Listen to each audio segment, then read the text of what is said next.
क्रांती news, आवाज सर्वसामान्यांचा। नाशिक शहरातील पंचवटी परिसरात असलेल्या प्राचीन आणि ऐतिहासिक श्री क्षेत्र कपालेश्वर मंदिरात गेल्या काही दिवसांपासून वादग्रस्त घटना समोर येत होत्या। या मंदिरातील दानपेट्यांमध्ये जमा होणाऱ्या पैशाच्या वाटपावरून झालेल्या हाणामारी आणि शिवीगाळीच्या घटनेमुळे मंदिराच्या प्रशासनावर गंभीर प्रश्न उपस्थित करण्यात आले होते। या पार्श्वभूमीवर प्रशासनाने तातडीने हस्तक्षेप करत मंदिराच्या दानपेट्या सील करण्याचा निर्णय घेतला। गेल्या आठवड्यात मंदिरातील दानपेट्यांमध्ये जमा होणाऱ्या रकमेच्या वाटपावरून काही लोकांमध्ये वाद उभा राहिला होता। या वादातून हाणामारी आणि शिवीगाळ झाल्याच्या बातम्या समोर आल्या। ही घटना मंदिर प्रशासनाच्या कानावर गेल्यानंतर तिथं कायदा आणि सुव्यवस्थेचा प्रश्न निर्माण झाला होता। मंदिरातील आर्थिक व्यवहारांमध्ये पारदर्शकता आणि शिस्त राखण्यासाठी प्रशासनाने कायदेशीर प्रक्रिया राबवून सर्व दानपेट्या सील करण्याचा निर्णय घेतला। मंदिराचे विश्वस्त आणि प्रशासनाने हा निर्णय मान्य केला असून त्यांच्याकडून पुढील अधिकृत माहिती देण्यात आली आहे। त्यांनी सांगितले की प्रशासनाने उचललेलं हे पाऊल आवश्यक होतं, कारण मंदिरातील आर्थिक व्यवहारांमध्ये पारदर्शकता आणि शिस्त राखणं अत्यंत महत्त्वाचे आहे। दानपेट्यांमध्ये जमा होणाऱ्या रकमेच्या वाटपासंदर्भातील काही समज आणि वाद निर्माण झाले होते, जे मंदिराच्या शांततेसाठी धोकादायक ठरू शकले असते।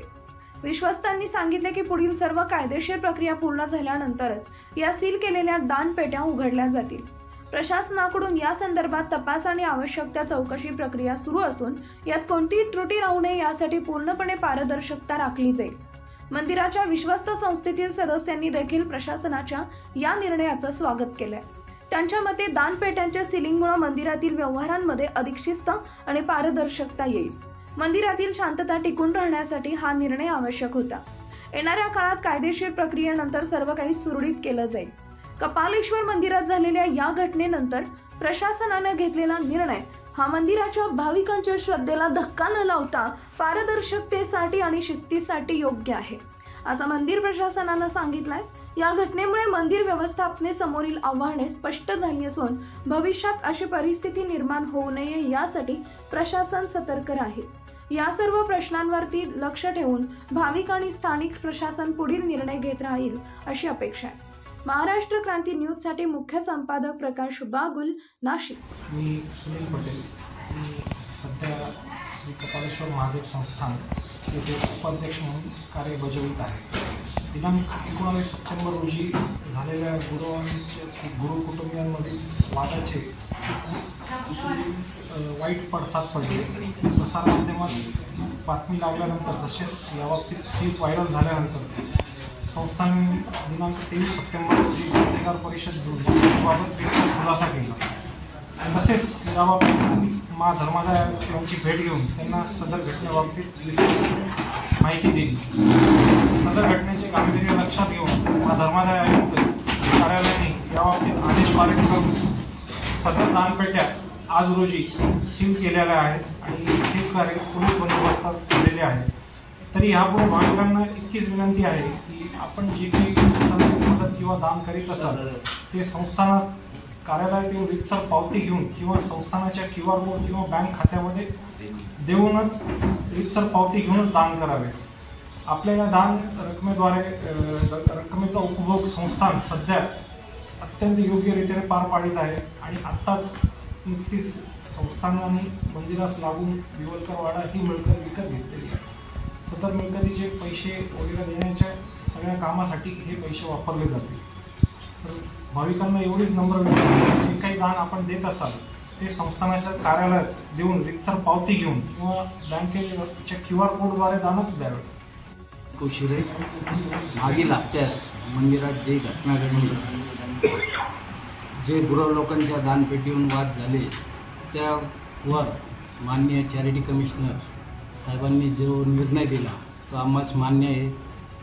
जो ज्या पेट्या सील केल्या आज त्यावर आमचे कोर्टाच्या मार्फत जो निकाल लागेल तो आम्हाला मान्य राहील। ज्या यापुढे देणगी पावती आणि QR कोड मार्फत संस्थांना जास्त मदत करावी आणि जो आमच्या जी पेटी आहे त्यातून जो येणारा हिशोब आम्ही दर महिन्याला तो मंदिराच्या बाहेर लावतो। सोशल मीडियावर टाकतो आणि त्या पैशातून कर्मचाऱ्यांचे पगार, सुरक्षा रक्षक, मंदिराचा मेंटेनन्स, मंदिराची पूजा अर्चा हा सर्व खर्च त्या पैशातून केला जातो।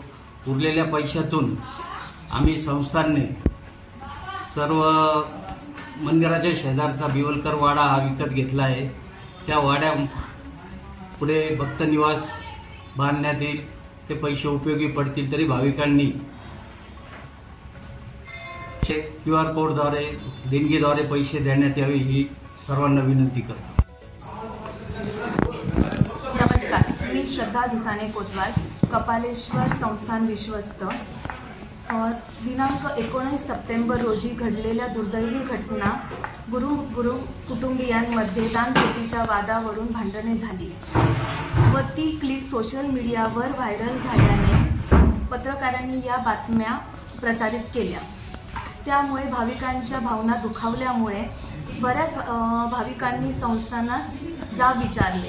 त्यामुळे संस्थानने 23 सप्टेंबर रोजी पत्रकार परिषद घेऊन सदर घटनेबाबतीत रीतसर खुलासा केला। तसेच धर्मद आयुक्त साहेबांची भेट घेऊन त्यांच्याशी सदर घटनेबाबत माहिती दिली। या घटनेचे गांभीर्य ओळखून माननीय धर्मद आयुक्त साहेबांनी पोलीस बंदोबस्तासह सदर घटना दानपेट्या सील करण्यात आल्या पुढील आदेशापर्यंत। मी CA श्रीकांत मदनराव राठी 28 जून 2023 रोजी धर्मदाय आयुक्त नाशिक माझी विश्वस्त मंडळावर नेमणूक करण्यात आली। त्यापासून आपसात विश्वस्तांनी मला खजिनदार पद दिले। कायम मंदिरामध्ये येतो कायम मंदिरामध्ये दर्शन येतो। लक्षात येतं मुख्य मंदिरामध्ये 3 पेट्या आहेत। मोठी पेटी गुरवकडे आहे। आमच्या संस्थेच्या लहान 2 पेट्या आहेत। मागील 6 वर्षापासून मंदिरात बघतो जवळपास 90% रक्कम गुरुवांच्या पेटीत जाते, फक्त 10% रक्कम फक्त आमच्या लहान पेटीत जाते। आम्ही दरमहा ह्या आमच्या दोन्ही लहान पेटीचा हिशोब मोजमाप करतो, ती पूर्ण रक्कम बँकेत भरतो। त्या रकमेवर संस्था विविध माध्यमांवर ती रक्कम संस्थेकडे जे आलेली आहे ती संस्था विविध माध्यमाद्वारे रक्कम जाहीर करते। ह्या रक्कमा आम्ही संस्थेच्या विविध विकास कामासाठी करतो। भाविकांना माहीत नाही की गुरुवांची दानपेटीचा उपयोग मंदिरासाठी कामासाठी होतो। जेव्हा भाविकांना कळाले की आपल्या पैशाचा गैरउपयोग होतोय, भाविकांमध्ये संताप झाला आहे। काहींनी धर्मदाय आयुक्ताकडे अर्ज पण केला। तसेच मागील आठवड्यात या गुरवमध्ये पैसा वाद झाला। प्रकरण पोलीस स्टेशनपर्यंत गेले। भाविकांचा संताप व गुरुवांच्या वादमुळे धर्मदाय आयुक्ताला पाऊल उचलून ह्या दानपेटी सील करण्यात आला। आम्हाला खूप आनंद झाला का संस्थेचा भाविकांचा पैसा चांगला मंदिरासाठी काम उपयोग होईल पुढे। अशाच नवनवीन बातम्या पाहण्यासाठी आमच्या महाराष्ट्र क्रांती न्यूज या YouTube चॅनलला लाईक करा, सबस्क्राईब करा आणि बेल आयकॉनला प्रेस करा।